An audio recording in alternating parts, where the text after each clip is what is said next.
Salut à tous, c'est Florian pour pokerstrategy.com. Aujourd'hui, on va faire une vidéo sur les end history que m'a envoyé Mverso.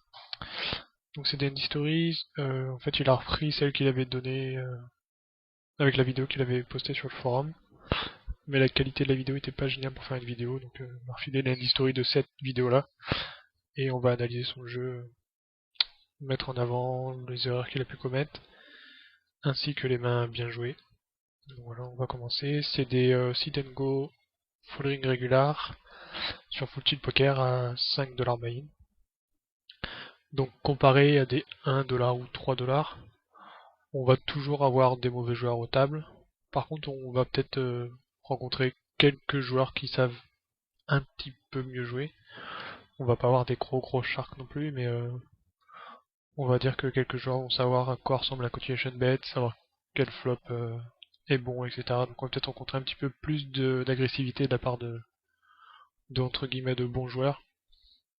Donc c'est là où on va essayer de faire un petit peu plus la différence, nous avec notre sélection de main, notre agression post-flop, etc. Donc pas trop rentrer dans des coups, et peut-être montrer un petit peu plus d'agressivité contre ces joueurs-là, et sinon contre les très mauvais joueurs, toujours attendre leurs erreurs et profiter de ces erreurs-là pour pouvoir monter un stack.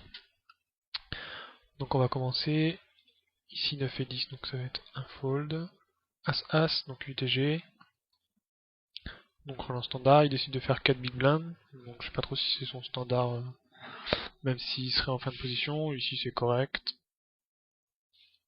4 big blinds, on est payé une fois, donc ici la range de call de notre adversaire, ça va être ici en milieu de parole, ça va être donc bien évidemment des pocket pairs, peut-être des As, As-Roi, As-Valet, As-Dame, sinon au début de sit and go, vu qu'on n'a pas énormément de read, on va pas pouvoir lui mettre plus de mains que ça, on va dire que c'est un joueur standard, donc établir une range de call sur les pocket pairs et les As bien kickés, peut-être exclure des Rois-Dames, Roi-Valet, sans read.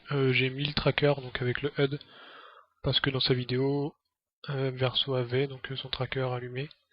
Je vais pas m'en servir spécialement, c'est juste savoir si toutefois il avait pris... on va aussi, toutefois il a des folds, etc. On verra si c'est en fonction des stats ou non. Donc voilà, donc juste pour expliquer vite fait, le tracker ça va être VPIP, PFR, le style, tribet, le nombre de big blinds et le nombre de mains. Voilà, pour le sit and go, j'ai pas plus de stats que ça. Donc on touche un flop. Génial pour notre main, on a top 7 ici. Donc comme on l'a dit, sur sa range de call ici, il a des As. Donc ici, les combinaisons d'As, il en reste pas beaucoup du fait qu'il n'y ait plus qu'un As en jeu. Il a des pocket pairs, donc il pourrait avoir 3-3, Valet-Valet exactement. Il peut avoir des Roi-Dame, Roi-Valet, Roi-10, donc peut-être des Broadway. Ici, ça lui fait des good shots, mais quoi qu'il arrive ici, ça va être un flop qu'on va continuer tous les jours. Surtout avec top 7. Ici, continuer à 210, peut-être un petit peu élevé, on pourrait faire un petit peu moins, bon, ça reste correct. Donc on se fait min raise. Donc ici on a bien sûr deux possibilités, coller ou pusher. Ici le pot est déjà à 915, donc en fait on a déjà pratiquement un pot de size bet si on call. L'inconvénient c'est que s'il n'est pas sur tirage et qu'un carreau tombe à la turn, nous ça pourrait nous freiner et lui faire peur également. Donc ici c'est vraiment un shove, un push all-in ici sans trop réfléchir avec le top 7 et on est payé par As-Dame, donc il avait juste une des combinaisons avec un As qui restait et on double donc sur la deuxième main du sit and go. Chose agréable. Donc ici on pourra prendre une note sur lui qui décide donc call As-Dame, milieu de parole, et min raise donc la top pair sur un flop suited. Alors qu'on fait un condition bet, on a relancé UTG. Donc en gros si on essaie ici d'analyser son coup à lui, ici s'il décide de min raise il va faire fold toutes les mains qui n'ont pas d'as et garder simplement se faire push simplement par peut-être As-Valet, et encore As-Valet on le relance quasiment jamais UTG, des mains comme As-Roi, etc. Donc en gros ici il part all-in contre toutes les mains qu'il battent, à moins d'un fiche assez assez beau pour qu'il parte all-in avec des mains comme As-10, As-9. Mais bon, voilà le genre de joueur qu'on va rencontrer en 5$. Valet 3, offsuit. Ici ça va être donc un free play. On touche un board suited, donc on va avec le valet de carreau. Ici avec le check de l'adversaire, on pourra envisager une mise, même si valet en carte haute est peut-être encore la meilleure main. Et il touche son 7 turn, donc là c'est pas de bol ici, on doit deux possibilités. Après son premier check dès le flop, on pourrait miser pour voir un peu, essayer de prendre le pot directement bien entendu, pour faire coucher des mains comme des mains roi carte haute, dame carte haute qui nous battrait ici. As5 suited. Ici on a deux limps avant nous. Donc on se retrouve à avoir rajouté 15 dans un pot qui fait déjà 105, avec une bonne cote, une main qui va être assez facile à jouer post-flop, du fait qu'on va la jouer pour double paire et surtout les notes flush draw et peut-être des tirages quintes. Donc ici il décide de rajouter les 15, c'est tout à fait correct, après deux limpers, c'est ce que j'aurais fait aussi. La big blind check, on a un flop pas du tout idéal pour notre main, juste un tirage gutshot, pardon, mais sans cote implicite, c'est-à-dire qu'il sera tellement évident qu'on n'aura jamais gagnera jamais de jetons avec. Et ici donc l'adversaire devait avoir un As. 10-5 offsuit, donc ici c'est une main qu'on va pas jouer. 7 et 9, donc tout ça c'est des folds. As-2, donc en free play. On rappelle que pour les free play on va essayer de les jouer pour double paire et plus. Donc quand on dit double paire et plus, c'est-à-dire qu'on va jouer pour les doubles paires, peut-être des top paires avec un kicker moyen si on n'a pas énormément d'actions, mais on n'ira jamais jouer de manière agressive une top paire dans un pot non relancé. Et ensuite pour le double paire plus, c'est-à-dire que les tirages, on pourra peut-être avoir des tirages forts contre un adversaire qu'on pourrait jouer de manière agressive et jouer de manière passive contre plusieurs adversaires en multi-way pot. Donc c'est là où avec des tirages forts on pourrait être amené à payer des mises de flop, turn par exemple, parce qu'on aura toujours des bonnes cotes. Roi 6 offsuit, ici c'est un fold. D6, donc là je pense que c'est des folds assez évidents, on passe assez vite. Roi valet, ici c'est vraiment un fold standard, on n'est plus que 7 à table. Mais Roi valet est vraiment une main tellement dominée, en plus on a un quasi short stack ici au cutoff. Donc là c'est vraiment une main trop dominée par la range de call des adversaires. En plus UTG où si on est collé on n'aura pas la position post-flop. AC7 offsuit. Donc ici le bouton qui isole du limper, ça va être un fold pour nous. Donc là on a le limper qui donc préflop limp call et push sur ce flop. Donc ici ça pourrait être une note à prendre, du fait que ce joueur là doit isoler peut-être assez loose, ou alors il a joué de manière weak un valet valet dame dame. Mais en règle générale à mon avis c'est plus d'une isolation assez loose. Donc on peut toujours faire attention, rester observateur sur la table pour voir ce genre de coup. Roi 4 suited, ici ça va être un fold. Roi 6 offsuit, un fold également. 7-7. Donc là on remarque que la table est quand même assez passive, on a beaucoup de lignes pré-flop. Ici 7-7, donc en free play, c'était vraiment pour toucher notre 7, ici c'est pas le cas. 3 et 4.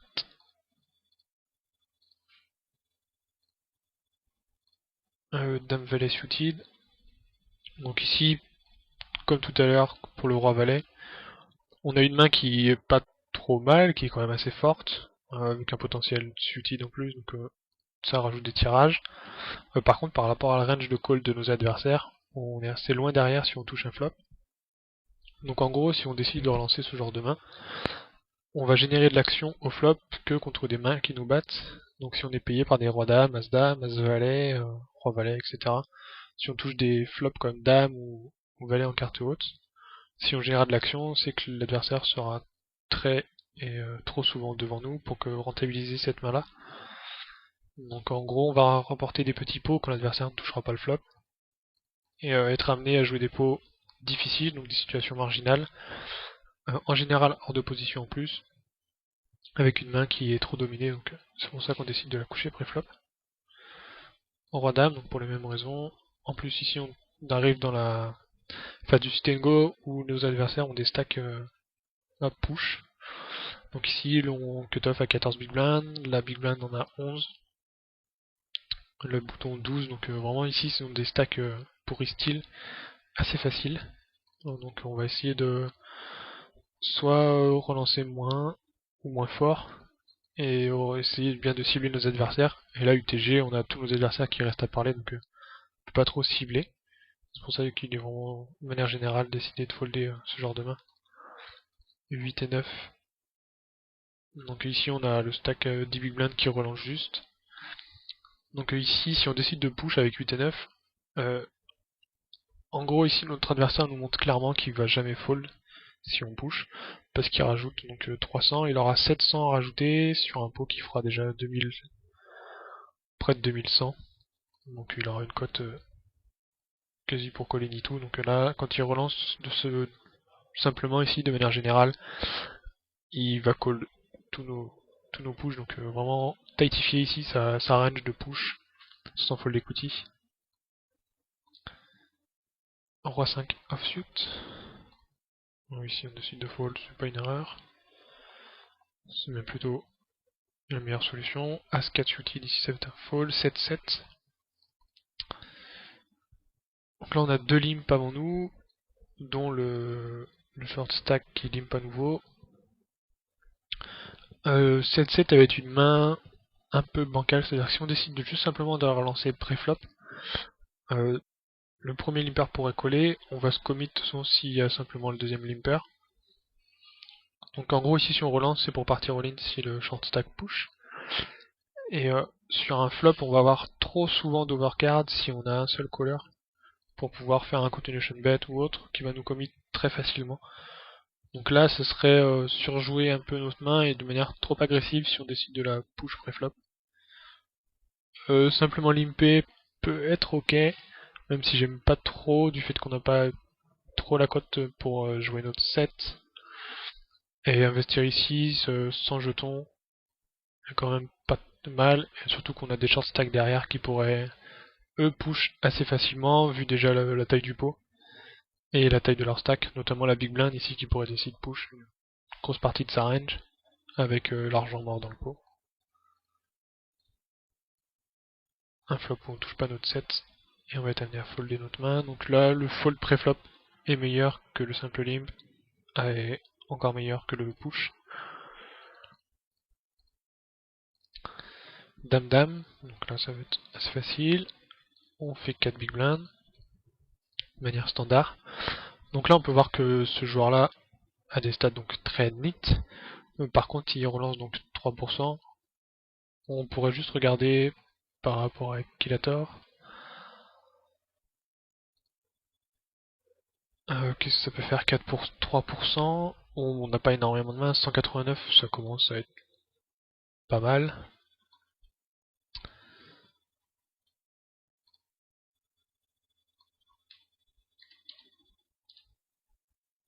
Donc voilà, 3% même si à mon avis c'est pas du tout comme ça qu'il faut le voir. Mais plus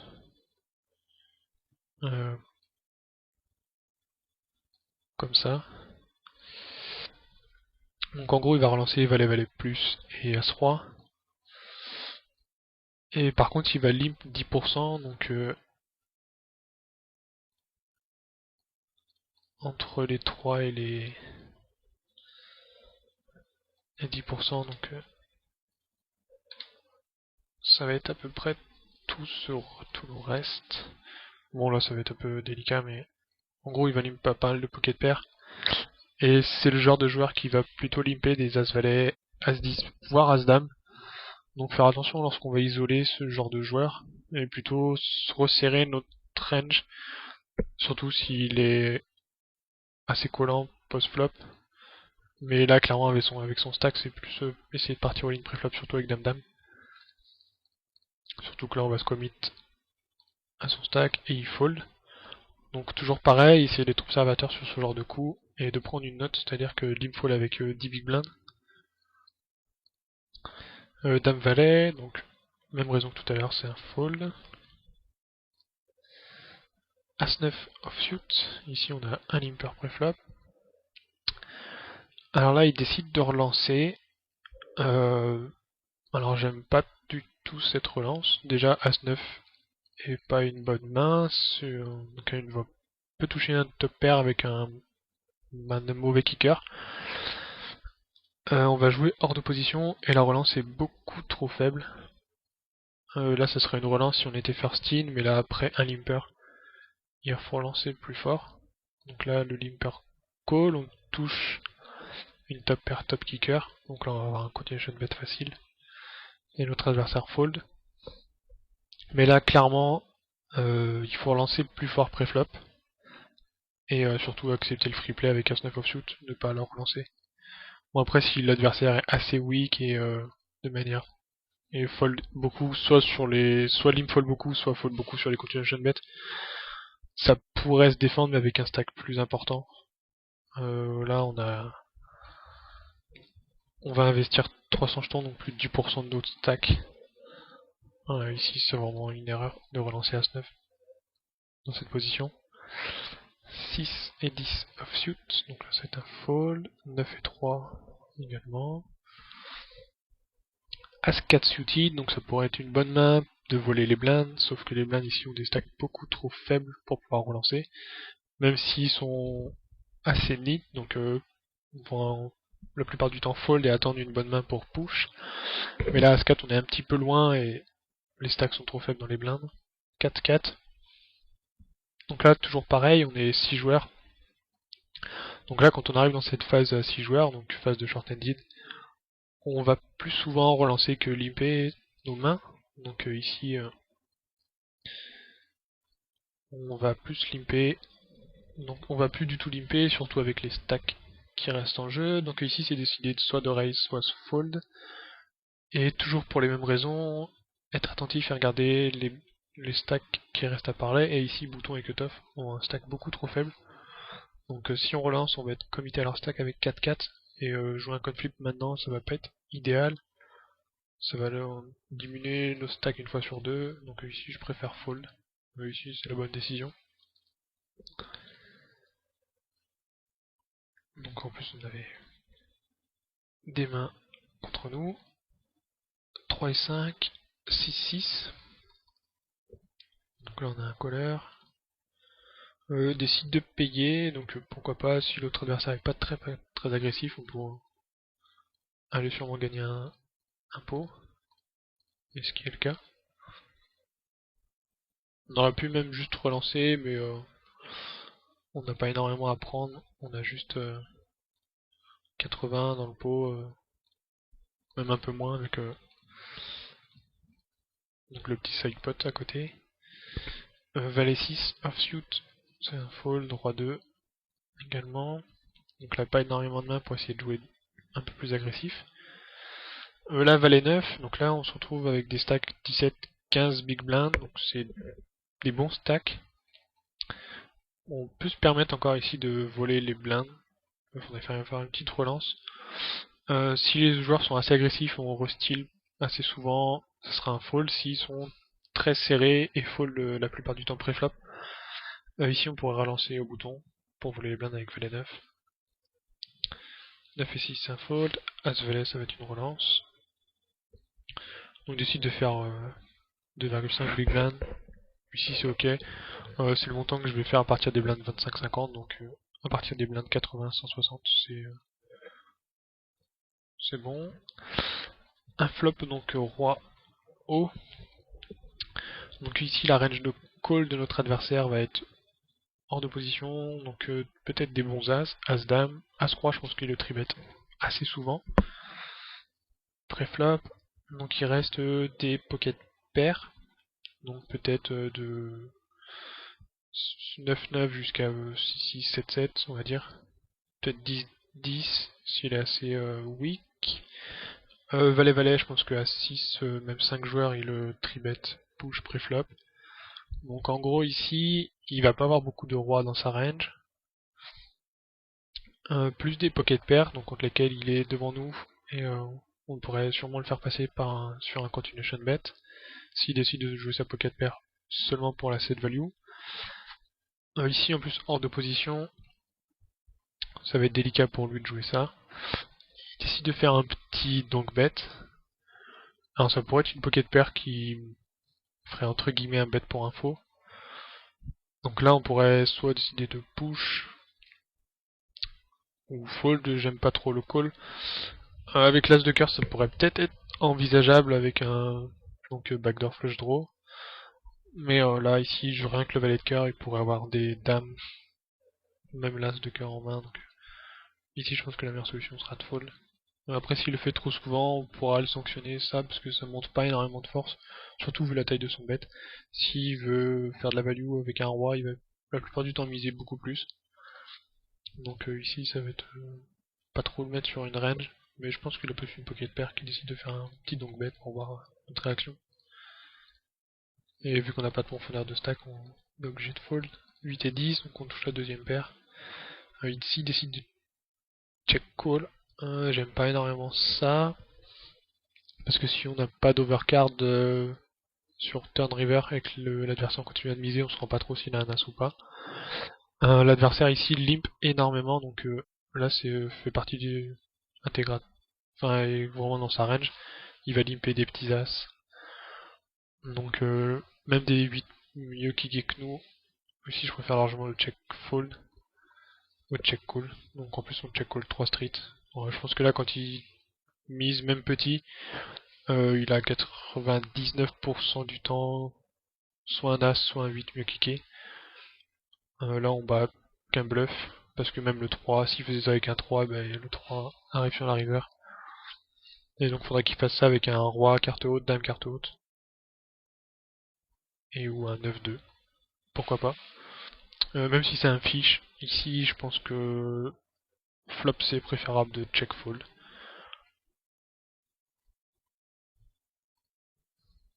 As5 offsuit, donc ici c'est un fold, face au relanceur UTG qui se commit. Dame valet, ici ça va être un fold, après la relance du cutoff. 2 et 6 offsuit, donc là c'est des folds, on n'a pas énormément de mains. Valet 9, donc là c'est un fold, le stack, enfin les blindes sont vraiment trop, ou un stack trop petit pour relancer. Roi valet décide de min raise.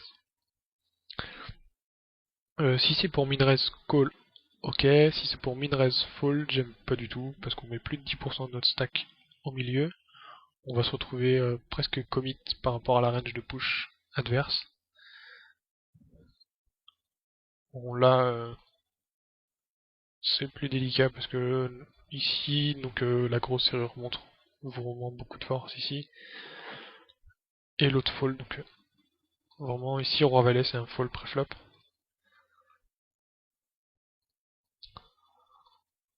3 et 4, un fold, dame dame, un walk. Bien joué, as dame offsuit. Donc là ça va être un push. Et ça fold, 10-10. Donc là on va push. Ici ça fait déjà 2 fois qu'il relance le cutoff. Donc là on peut voir qu'il... même si on n'a pas énormément de mains, on y relance que 15% du cutoff. Mais ça fait déjà 2 fois, on a de la fois l'equity sur lui. Et une main plus que correcte. Avec dame dame. 17 big blind en plus. Donc ici je pense que j'aurais push. Je pense qu'on a... avec la fold equity, plus une equity correcte en cas de call, il pourrait call des 9-9. Et la plupart du temps des as-dame, as-3, donc un code flip. On peut la jouer de manière weak et fold bien entendu. Même si c'est un petit peu trop conservateur ici, le 10-10 pour le fold, donc je préfère un peu le push, surtout que on est, enfin, s'il est capable de faire des min raise fall avec roi valet, 10-10 est quand même une bien meilleure main. 7 et 6 suited. Ici, malgré que l'adversaire doit push une range assez large, 7 et 6 c'est vraiment trop light pour coller ici. Valet 7 offsuit, on va être obligé de fold. Dame 10, donc là c'est malheureusement un fold, même si les adversaires ont 3 et 9 big blind. Même s'ils ont que 3 9 big blind, ça représente presque un tiers de notre stack pour le plus petit, et les 2 tiers pour l'autre. Donc vu qu'ils vont call une range assez large ici, notamment big blind qui va call quasi tous les as, pas mal de rois, et ici dame 10 c'est vraiment assez mal.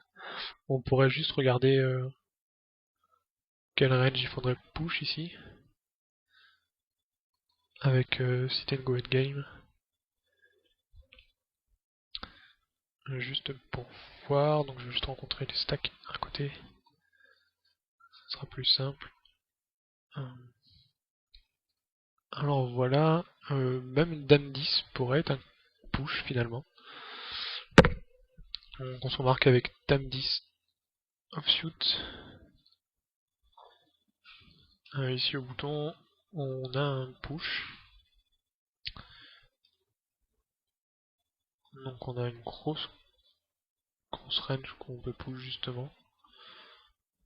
On va quasi push 47%, donc c'est assez énorme. On a une énorme fold equity sur la big blind, et malgré tout la small blind va call beaucoup de mains, mais avec son stack c'est pas si important par rapport à notre stack. Donc là on pourrait envisager le push. C'est même un push V+. Donc ici c'est une range de call, on va dire donc réglée sur optimal, sans trop de read. Surtout que le big blind a l'air d'être un joueur plutôt correct, peut-être agressif. Mais bon, je pense pas qu'il se fasse des calls trop borderline. Ici 36% sur la small blind, ça me paraît correct vu le profil. Même un peu moins je pense, donc ça va augmenter nos chances de pas être collé, d'avoir pas mal de fold equity, donc augmenter notre V. Donc ici c'est plutôt un push relativement standard finalement. Donc ça reste correct ici si on décide de push dame 10. Roi 5 offsuit, ça fold. 6 et 10. Un roi valet. Ici on a le bouton qui fait un limp. Décide donc de check. Ici après notre double check il va miser beaucoup de mains. Peut-être des rois moins bien cliqués. Mais on va pas s'embarquer dans un coup marginal comme ça. As. Donc assez facile. Malheureusement, personne qui call. 4 et 6. Donc là on est à la bulle.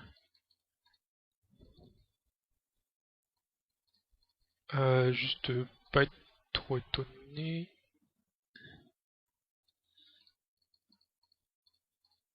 Donc là notre adversaire qui limp call 4-4. Ok. Après il se fait éliminer. Donc là on a les stats qui sont plus trop au bon endroit, mais c'est pas grave.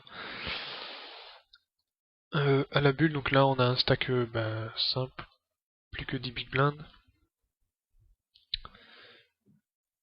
Donc là ça va être un push ici. Alors là c'est un standard push ici avec 7-7 et le limp de la small blind. Là on le laisse voir toute sa range, surtout qu'il va peut-être sûrement avoir beaucoup de limp fold. Et 7-7 c'est un push assez standard. On a donc il nous offre 10% de notre stack ici. Donc vraiment faut les prendre sans hésiter. J'irais même push beaucoup plus de mains que 7-7.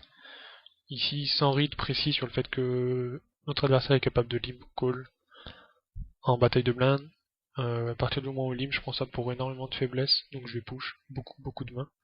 Surtout à la bulle, on a malgré tout encore pas mal de fold equity sur lui, on a 3 quarts de son stack, donc il va limp call que des très bonnes mains, et par contre limp fold énormément, donc là, standard push. 7 et 2 offsuit, ici c'est un fold. Bon là, As-Roi et call, donc là c'est vraiment pas un bon joueur. Roi 5 offsuit, donc là on va voir. Je pense que ça pourrait être un push ici à la bulle. Donc on n'est plus que 4 joueurs, les blindes ont augmenté.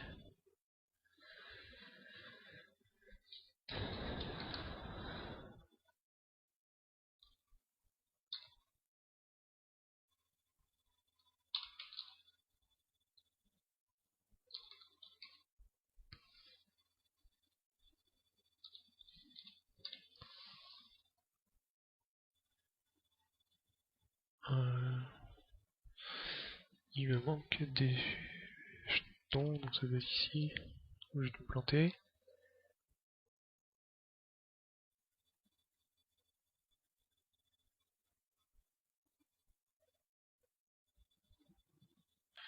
Donc c'était le 40 de la big blind.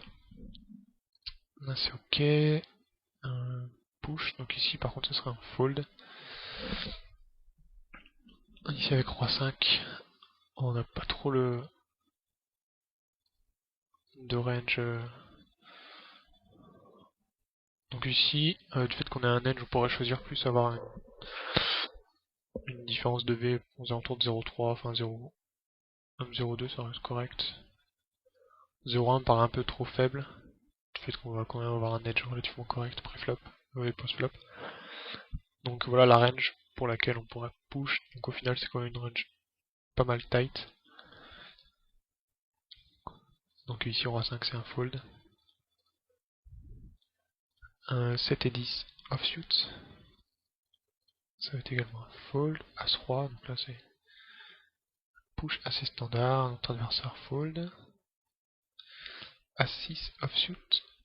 Là avec un push sans fold equity, ça va être un fold. Dame 6, on fold également. 5 et 3, Roi 7. Donc là on a un wall, ce qui est pas trop mal. Ici en bataille de blinde, on va regarder ça à nouveau.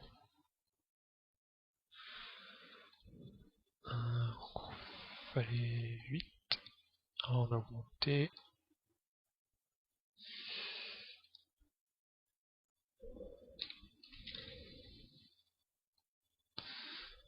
La small blind, donc c'est nous.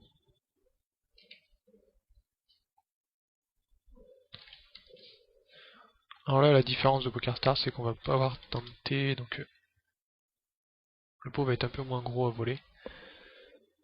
Mais bon, ça reste correct. Alors là, ici, c'est un push très EV+. C'est même, donc alors, de manière optimale, c'est un push any2, donc là on va push quasi 100% de notre range.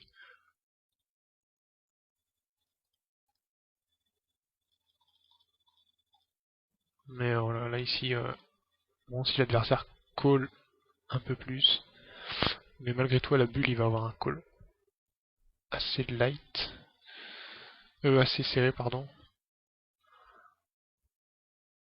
Donc, ouais, je pense qu'on peut peut-être call 20%, mais même 20% c'est un push très standard ici en fait, avec valet 8. Donc là, vraiment très bon. Donc voilà, ici Dame 3 offsuit. Dame 3, là je pense que c'est plus un fold. Mais malgré tout, on va continuer à vérifier ça.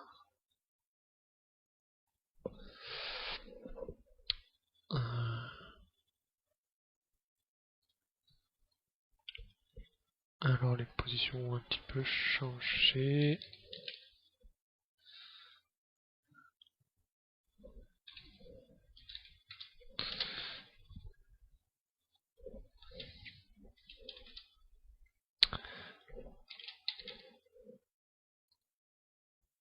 Ok. Position. Ici, ça serait, voilà, donc là c'est un push trop borderline ici. Donc le fold est vraiment préférable.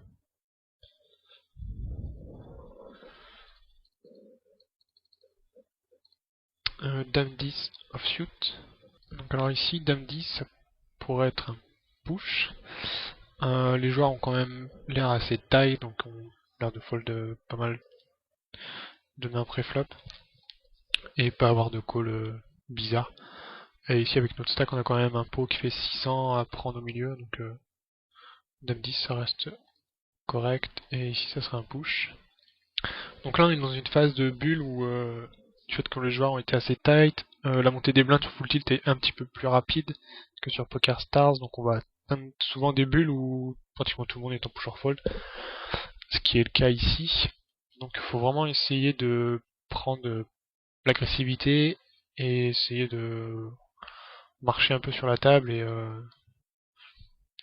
d'augmenter vraiment sa fold equity et prendre les bons spots pour push.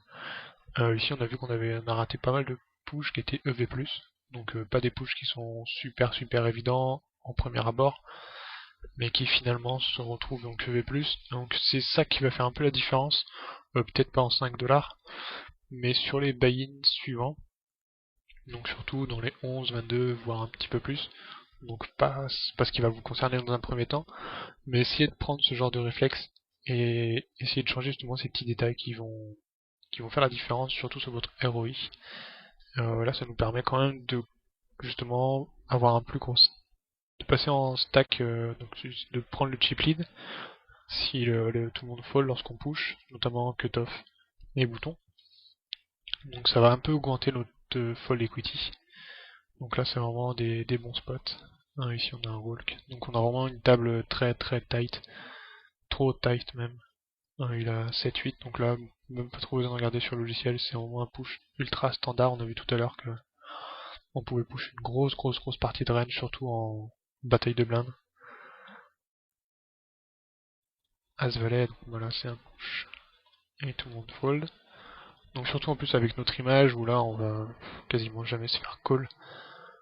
Ça serait dommage d'arriver à une série de mains et de pas pouvoir les rentabiliser avec une image trop serrée. Donc vraiment essayer de repérer ces genres de spots pour pouvoir le faire. Ici 2-2 en bataille de blindes, ça va être un call très standard ici par contre. On peut même vérifier à nouveau, mais là je suis presque sûr à 100% de moi. 2-2, donc call en big blind.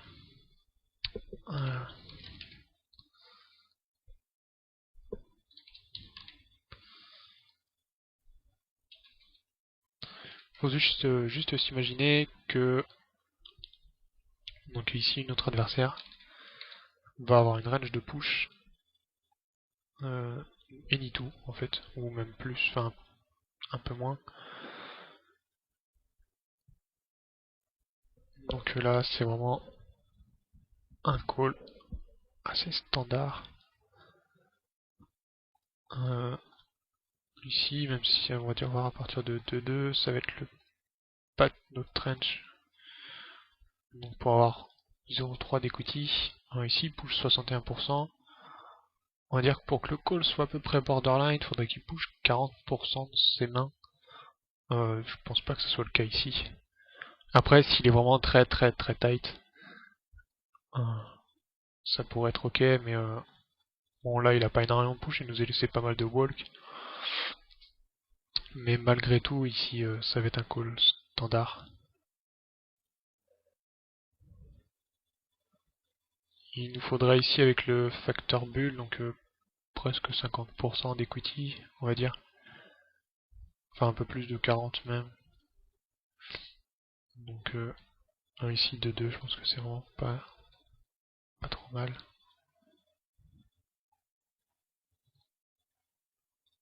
Donc si notre adversaire push, on va lui mettre 50% de sa range. Voilà, donc 47%. Ici je pense que c'est vraiment un call ok. Bon, la plupart du temps ça va être un conflip, mais avec le montant investi dans le pot et la taille de son stack, on va avoir besoin d'un peu moins de 50% quand même pour rentabiliser ce coup là. Donc ça reste un coup à la bulle qui va faire un petit peu la différence. Donc on va dire qu'ici si on le perd, on reste avec un stack de 2,5 big blind, donc c'est pas que le stand go est fini, mais on va dire qu'il est mal embarqué. Mais là il a une range de push vraiment très large, surtout que c'est le short stack. Donc là ça a été un call et need to, enfin pas need to mais avec 2-2 ça c'était un call correct. Ici malheureusement il fait une flush backdoor avec As-2 contre As-As, donc la bulle n'éclate pas. 4 et 2, ici c'est un fold, donc là on a le joueur qui a 2 big blinds et la big blind qui check et qui fold, donc là c'est vraiment très mal joué de la big blind. Il lui donne la moitié de son stack. Enfin, il lui fait doubler carrément, presque. Roi 10. Ici, pas sûr que ce soit un push, mais ça doit pas être loin. En plus, les blindes ont augmenté, donc on a 250. On n'a pas. Voilà, 250. Donc au cut-off.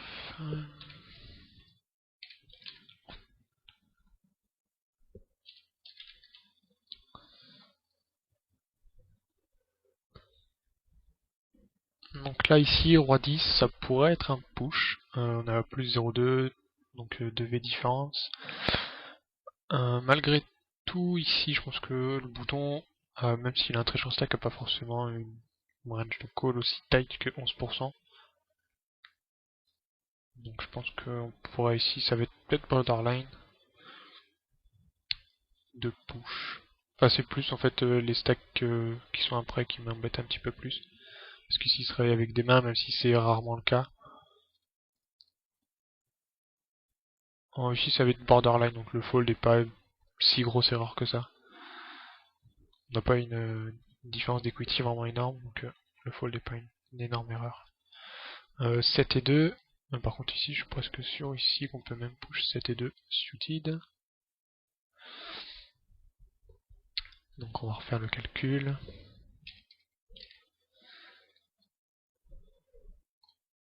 Donc voilà, ici 7 et 2, donc c'est pareil que tout à l'heure. Si on veut attendre une situation, on a un petit peu plus donc de différence de V. C'est-à-dire que là entre le fold et le push on a vraiment 0,1 de différence. Donc à savoir attendre, comme tout à l'heure on l'avait vu, 0,3, 0,4. Donc c'est vraiment des bonnes situations. On voit que 7 et 2 c'est pas compris dedans. Donc ici on pourrait fold. Ce qui m'embête de fold ici c'est qu'on laisse 200 jetons au plus short stack. Donc malgré tout, comme tout à l'heure, ici c'est des situations un peu borderline au final. Donc là on pourrait décider de fold. Ensuite c'est un push standard, malheureusement on se retrouve à jouer un 30-70. Quel autre adversaire gagne? Donc voilà, donc après c'est le genre de situation où à force de folder, on va jouer, enfin on rate pas mal de spots et justement c'est ces petits jetons, enfin les jetons gagnés la plupart du temps quand les adversaires vont fold, qui vont faire un peu la différence aussi dans ce genre de situation. C'est-à-dire que si on avait gagné la plupart des jetons sur les pushes qu'on aurait pu rencontrer, donc les cas précédents, ici on aura un stack bien plus important et on serait pas en situation critique maintenant à devoir push avec 2 big blinds dame 9 et se faire call par As-As. Donc là malheureusement on sort à la bulle de ce sit and go. Donc voilà, donc je vais faire ma première vidéo sur un seul sit and go. Je prendrai des autres sit and go pour faire une prochaine vidéo et essayer d'en faire plusieurs cette fois-ci. Là on a vraiment analysé en profondeur donc justement le push or fold à la bulle. Je pense que c'était vraiment bon de voir ces situations là, notamment certains push, donc ne pas hésiter à push en bataille de blindes. On a bien vu que les push étaient EV+, et justement analyser son jeu, donc faire des session review avec le petit logiciel. Donc je rappelle qu'il est gratuit.